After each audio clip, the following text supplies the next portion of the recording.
Welcome to Property Investing with Abby. On today's episode, we are in the beautiful city of York and we're talking about serviced accommodation. Why? Why York? Because York is one of the areas in the UK that's 95% occupied.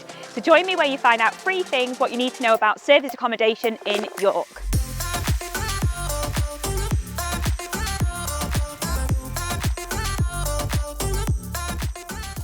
So when you're considering doing serviced accommodation, the number 1 thing you need to think about is location. Not everywhere in the UK works for serviced accommodation, but it depends which one you're doing. You can do holiday lets or you can do like corporate business lets. So corporate business lets are where you've got contractors or business people coming to stay with you and they're typically staying in the week.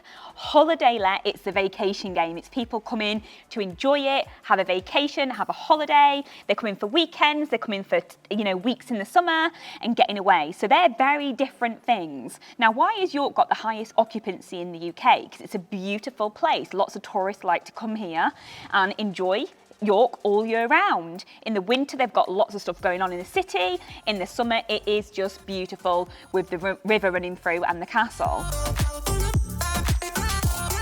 So what do you want to consider when you're looking for a location for your serviced accommodation? Well, there's 3 things you typically look at. How many travellers are coming to the location? So you want to be looking at occupancy. You can find occupancy out on Office of National Statistics, how many travellers are going to the place. You can look on booking.com and sometimes booking.com will tell you how booked up it is. 9 times out of 10, if there's hotels, there's going to be space for serviced accommodation. And then the other thing to consider is pricing. So for example, inner city of London is saturated. There's so much serviced accommodation there. People are having to cut prices to get people in and it just doesn't stack up. The numbers don't stack up. So you need to be really careful about pricing. And again, you would look at your competitors, see what they're charging. So you need to make sure you're charging the right money and you're making the right amount of profit.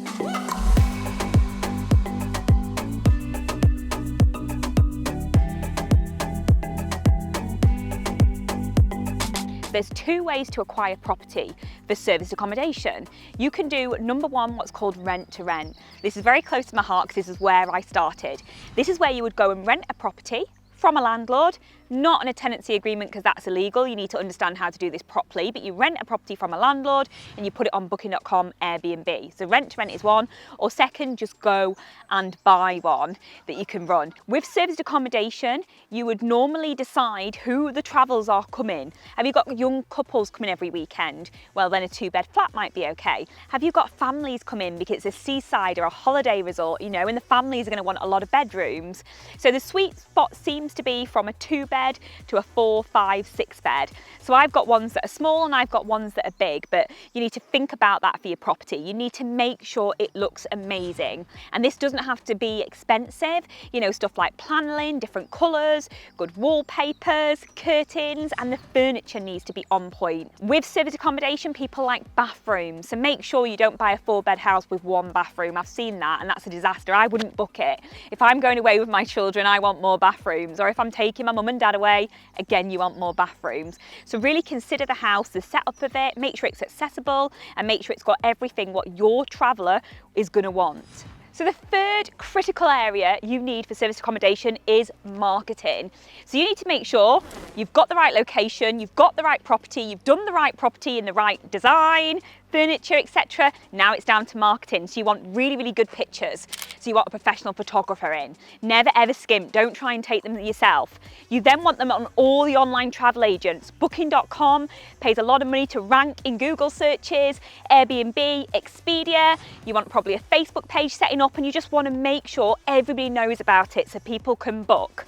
Here's one of the leaflets that I've done for one of mine, look, and it just shows, so mine's branded UK Luxury Breaks, and it just shows you all the properties we have, and it just has a little bit about the property, what's included, like look, EV charger, and this is at Redmayne House. So EV chargers are so important for people with electric cars and not many service accommodation providers are offering that. So yes, marketing is key. Shout about your property so you get as many bookings as you can. So just to round this episode up, you can make so much money from serviced accommodation. You're going to 10x your buy-to-let profit basically. So average serviced accommodations, they can make you net profit from £1,000 a month up to 3, 4. My biggest one makes about £8,000 a month net profit. But it's all about getting the right location, setting the property up right, and making sure your marketing is on point. Thank you so much for tuning in today for this episode of Property Investing with Abby. I want you to click and fill in your free wealth appraisal. This is going to give you a report on your wealth right now, and it's going to tell you exactly what you need to do to start your journey to wealth, property and success in 2023. So click the link below and get your wealth appraisal. Game changing, and it'll give you the blueprint and where to start. If you haven't already, subscribe to the channel, like the video and leave me a comment. Where are you thinking of setting up your SA? Have you seen one that you like? And do you have any of these?